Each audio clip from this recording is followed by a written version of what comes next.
Hi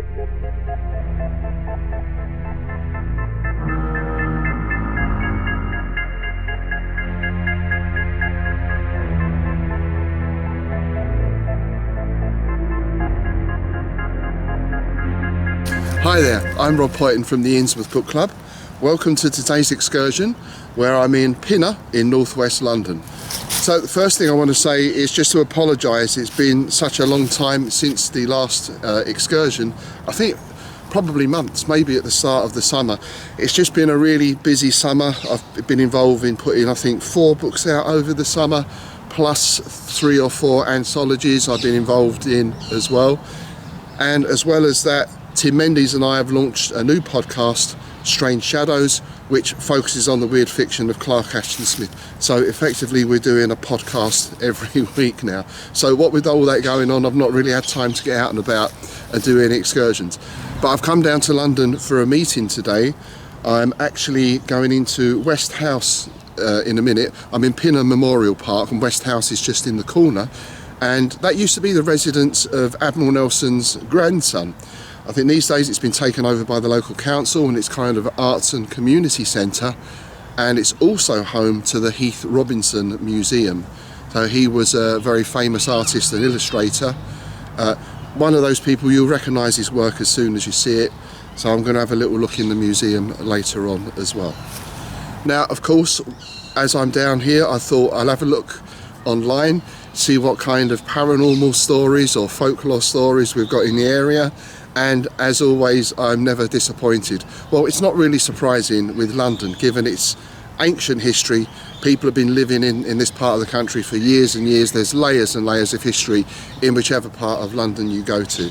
But it's a little like I've said on some of the other excursions. You go to the most remote out of the way village and you'll find the same thing. You'll find Anglo-Saxon, you'll find Viking, you'll find before that, you'll find Victorian.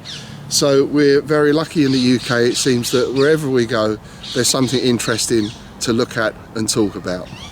So when I found out about this place, Pinner Memorial Park, it seems like a very lovely, quiet, typical London park.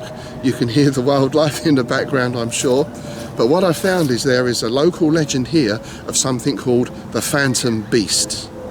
So the story goes that Lionel Cranfield Sackville, who's the second Earl of Middlesex, caught a panther and brought it back to the UK to add to his collection of exotic animals. He was one of those guys, I guess, who had, it was fashionable at the time, right, to have a giraffe and an elephant and all that kind of thing. So he brought back a panther here to Pinner.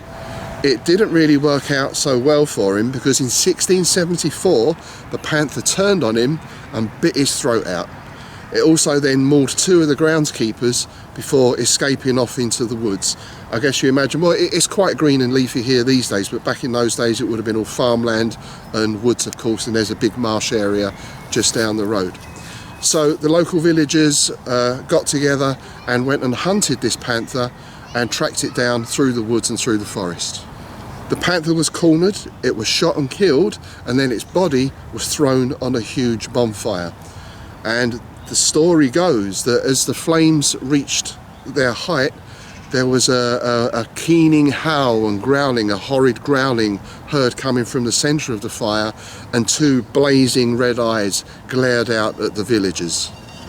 So from there began these sightings of this phantom beast in the woods, and people reported seeing this huge black shape, but most notably they'd get these pair of glaring red eyes burning at them, staring out at them from the foliage.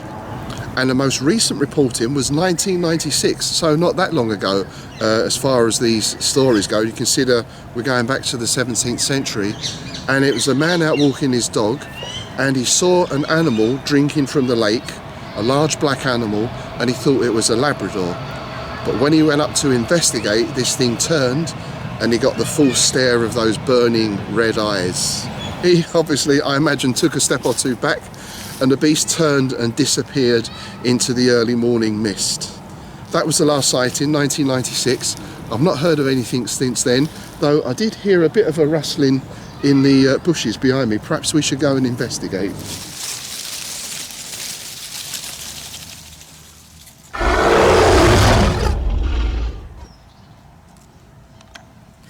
Well, I'm not quite sure what I saw there, but just in case that phantom beast is around, the ghost of the panther, I'm going to head off down the other end of the high street to take a look at our second site of interest in Pinner.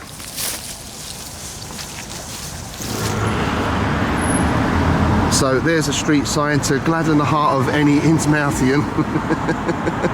I don't think we'll be going down there today though. So this is Pinner High Street. It's a very picturesque high street, and Pinner was a medieval village. It goes back to at least medieval times, and there's still a lot of buildings here from the 15th through to the 16th and 17th century, and this is now a conservation area. And we're just making our way up to the end of the high street to St John's Church. This dates back to the 14th century, though it was heavily refurbished in the 1880s. So when you get into the churchyard, you think, yes, this is all very pleasant, it's all very usual. Not a particularly big churchyard, but very well maintained, and some lovely old gravestones. And then your eye is attracted to this. So this is the reason we're here today. And to understand what this monument was about, we have to talk about a chap called John Claudius Loudon. Now, he and his parents are originally from Scotland, and they moved down to Pinner in 1806. And John and his father were involved in farming, and to some extent later on landscaping as well.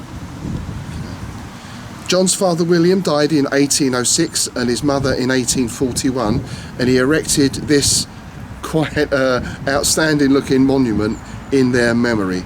There's some debate about when it was actually built, but nonetheless the monument was erected to the memory of his parents. Now, as you can imagine, with a structure as unusual as this in a churchyard, it's attracted lots of local legends. The most famous says that the pair, his parents, are actually housed within that floating coffin, and the reason for this was that they held a tenancy for local land, and part of the terms of the tenancy were as long as the pair remained above ground, the tenancy remained in their hands. So of course, if their bodies remain above ground, then the family still holds the tenancy for that land. Other people say that this idea of the coffin being floating or elevated is a symbol of piety of his parents. I guess it's a sign of them being perhaps closer to heaven or moving upward to heaven. Other people, perhaps less charitably, claim that this is nothing more than a sign of social climbing. We're literally elevating our presence above all the other more common people in the graveyard. I guess at that time social climbing was the big thing. Well, to some extent it still is. I guess today it'll be covered in bling or something, I don't know. But that nonetheless is another explanation for this peculiar arrangement. Some people say that the design was inspired by the Egyptian pyramids, and there are also local legends of a mysterious vault beneath the monument. Now, whether any of these or all of them or none of them are true is difficult to say, of course, which is in the tradition of all the best legends. It seems to be the widely held view that the floating coffin is actually empty, there's no bodies in there. But, you know, it's always nice to speculate. So Loudon Jr. had quite an interesting life. He went on to become a landscaper, as we mentioned, and he also played a big role in developing a lot of the Victorian cemeteries around London at the time. Obviously this was a boom time for the necropoli, and he had quite strong views on how cemeteries should be laid out, and he was very keen on having lots of different styles of architecture and not just burying people in the ground and that's it, but he wanted tombs and monuments and statues, all this kind of thing. So I guess to some extent that's obviously reflected in what he built here, but also that's something we see when you go around the great cemeteries of London. That's certainly something that's very apparent. He was also a major proponent of green spaces in London, and I think that is one of the great things about London. You can be in the heart of the city, down at Bank and around all those areas, and you go down a little alleyway and suddenly you find yourself in a little green square, a small park, and normally with some sort of history or story attached to it. So even in the centre of the city, you do find these little green oases, as well, of course, as all the major parks that are spread all around London. Now, sometime in the 1820s, Loudon read a book titled The Mummy, a tale of the 22nd century. And he enjoyed this book so much, he made efforts to contact the author. And it turns out the author was a lady called Jane Webb, who Loudon later married. So there's another interesting life there. And I have to say, it's not a story that I've ever heard of or ever read. This is 1827. So that's a very early example of a science fiction novel set a few hundred years into the future. Perhaps that's something we'll look at and cover on the podcast. So that's it for today's excursion. If you're in the area, do pop up to the end of the High Street in Pinner here and take a look at the monument for yourself. It really is quite a striking piece of work, and it must be, if not the most unusual, one of the most unusual monuments in any graveyard or cemetery in London, which is saying something, right? Because there's got to be tens or hundreds of thousands of tombs and gravestones and monuments spread out through those great cemeteries of London. As always, please do check out our podcast, the Innsmouth Book Club, where every fortnight we take you on a cultural tour of Innsmouth to talk about Lovecraftian and related news, stories, movies, films, video games, and we have interviews with visiting Lovecraft creatives as well.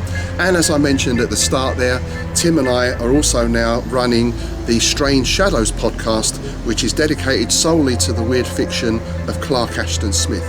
We're working through all his stories in chronological order from start to finish, and that's something we're really enjoying. Smith's an incredible writer, and I think out of the Weird Tales authors is the one who gets most overlooked. So please do take a listen to that as well. All right, that's all from me. I'll see you on the next excursion.